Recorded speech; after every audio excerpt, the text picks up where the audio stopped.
Hi, I'm Charles Band, and I thought a little explanation about the history of the last Foxtrot in Burbank is in order. I think a lot of you probably don't know I made this movie as I tried to erase it over the years. But a lot of the story is actually in my book, Confessions of a Puppet Master. So I figured, well, in case you're watching Last Foxtrot in Burbank, you should hear the story a bit before you roll film. So it was the early 70s. I was 22. We had come back to the United States from Europe. We grew up in Italy. And my dad fell on hard times. He made a lot of movies in the 60s up to 70, 71. And then things didn't work out for him, so he came back with no money. But, I grew up on a movie set, so I kind of knew that part of it. And I was dying to make my first horror movie. That's all I wanted to do, was make a horror movie. And I became very friendly with a fellow named Frank Ray Perilli. Frankie Ray at the time was pretty well-known exploitation script writer. He had movies out like The Doberman Gang, a bunch of Doberman pinchers that robbed a bank. And he was also Lenny Bruce's partner for many years. His whole background was burlesque, and he was a stand-up comedian.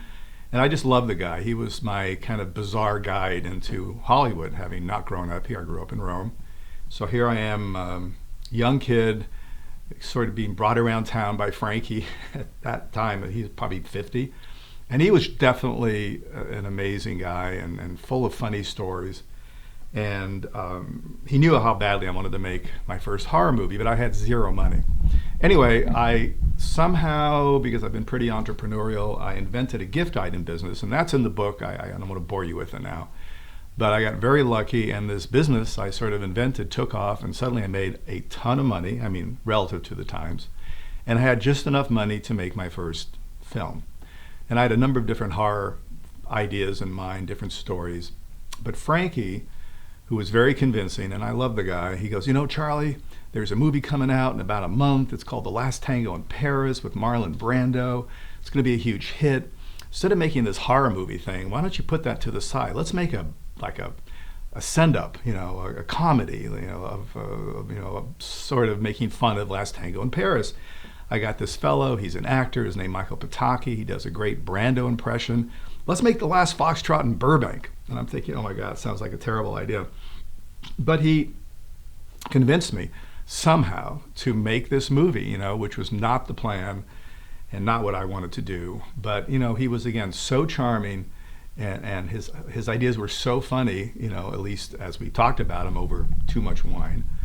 I thought, maybe we can make this comedy, this satire called The Last Foxtrot in Burbank. And in fact, Michael Pataki did a fantastic Brando. So I would say that if you're going to watch Last Foxtrot in Burbank, you may want to see Last Tango in Paris, because pretty much scene for scene we're making fun of a movie. And if you don't have the reference, if you've not seen Last Tango, this movie will be even more absurdly ridiculous. So I decided to make it, and we got busy doing all the things I was yearning to do, but for the wrong movie. So what happened was we shot the movie. I kind of had this marketing thing going on. Another fellow at the time convinced me the only way to make money is to take the movie out and four-wall it, means rent the movie theater, or theaters plural, and screen it and collect the money, and you can make a lot of money that way, and do a premiere in Hollywood. So, here I was, I already made the movie, we were finishing it, and I was convinced to basically spend more money on a fancy Hollywood premiere and invite people and Klieg lights and make a big deal out of The Last Foxtrot in Burbank. So I rented two theaters. They were some of the best theaters in town at the time, Pacific Theaters, one in Hollywood and one in Westwood. We did a premiere that Friday night. I think it was like 6 o'clock or something like that. And hundreds of people showed up because it was free, and we had booze and we had Klieg lights. Dustin Hoffman showed up and some other celebrities at the time. And I sat and watched this movie, with an audience, and I just knew this thing was just not going to work. I didn't know if it was funny because I knew Frankie and he made me laugh, or if in fact for someone who had never seen Last Foxtrot, or Last Tango rather, it would be really bad. But I was thinking, why didn't I make a horror movie? But, hope springs eternal. And I figured, well, the math is great, because even if 50 or 60 people show up for every screening for the week, I could recover the rental of the movie theater and make a few bucks. And plus the place was full. Of course, it was a free screening, a premiere. So it was all about the next showing, which I think was the 8 o'clock, something like the 8 o'clock. And we sat there after everybody left, and the 8 o'clock came and went, and there were 5 people in the audience. And this theater held 900 people, 5. And I think 3 of them walked out. So I knew it was a complete and utter disaster. And in fact, it was. I thought, well, I have no more money. This is going to ruin my career. I better go back to Italy and become a carpenter or something. So, I mean, I had those thoughts. It was an absolute nightmare. There's a few funny anecdotes which are in the book, which you guys should read. It's my crazy adventure through 40-odd years of filmmaking. And then I sort of got my breath again. Luckily, this gift item business did well enough that we kept bringing in some more money. I thought, okay, all I can do is erase this movie, and make my first horror movie. So I went about destroying the prints, throwing them away. We only made a handful of prints. Getting rid of any PR, publicity, printed material. And I went out to make my first horror movie, which was Mansion of the Doomed. And as some of you know, I number all my movies starting back in the 70s, so Mansion of the Doomed is obviously number 1. And I pretty much erased Foxtrot. So for years in my biography and my filmography, people always talk about Mansion as the first movie because I never mentioned Last fucking Foxtrot in Burbank because it was such a disaster and an embarrassment because it's a ridiculous movie. So little by little, the years go by, and once in a while someone brings it up, and then for the last 20 years, no one talks about Foxtrot. It was lost and forgotten. And it was only about Mansion of the Doomed, my first movie with Richard Basehart and Gloria Graham, and Stan Winston was my effects guy, and Andrew Davis was my DP. It was a great first movie, a great experience. And then literally the summer of 2020, when I'm finally with the wonderful writer Adam Felber writing my book, they call it a memoir, but to me it's more like my life so far because we're rocking hard, and 2022 I think we'll make 18 features. But nonetheless, I have to sit down and remember all these stories. And Adam said, you should talk about Foxtrot. There's some really funny stories about Foxtrot. You should not let that go. So what if it hasn't been in your biography for all these years? Tell it. So I told the story, kind of an abbreviated version of what I'm telling you guys now.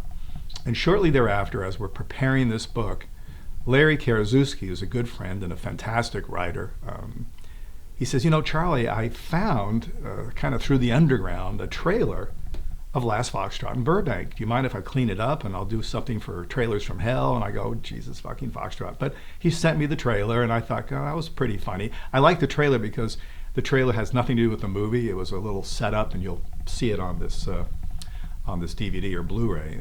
It was the style of the time, is when you have something so, hard to look at and so full of forbidden scenes. What you do is you have people coming out of a movie theater talking about the movie and how it's crazy and it's beyond filth. And so the trailer was family and friends, talking about Foxtrot in an amazing way. Not one clip of the movie, like zero. So the trailer, he cleaned it up. Trailer came out on Trailers from Hell, and we posted it. I'm sure some of you've seen it on our Full Moon Features site. I thought, okay, well, that's the end of that. At least the trailer's kind of fun. And then Larry got a text or a tweet, I'm not sure what, but somehow someone from the UCLA Film Archive said, hey, Larry, I think we have the negative, the original negative of The Last Foxtrot in Burbank. And I go, what? He says, yes, and here's the guy you should get in touch with. So I called this wonderful guy over at UCLA Film Archives. He said, Charlie, he says, obviously we're not sure how good the negative is, but someone 47 years ago came in with this negative, and we've had it ever since. No one's asked about it. No one knows we have it, but I remember that title. It's hard to forget that title, and I'm happy to lend it out to you. Larry's a friend, and you should transfer it, see what you got. So I'm thinking, oh my God, back from the past. So we caught the negative, we sent it over to the film chain, we did the transfer, and lo and behold, it's a beautiful 35 millimeter print of this ridiculous movie I made called The Last Foxtrot in Burbank. So that's what you're about to see. It's just weird how time and space kind of conspired between the book, Larry finding the trailer, and now the movie was found, because I threw everything out, but the negative somehow survived. And that's kind of the story. So forgive me, this movie is, I'm sure it's totally inappropriate by today's standards. It's not what I wanted to do. I made my first and last guest appearance in the movie as a priest. I'm sorry I did that.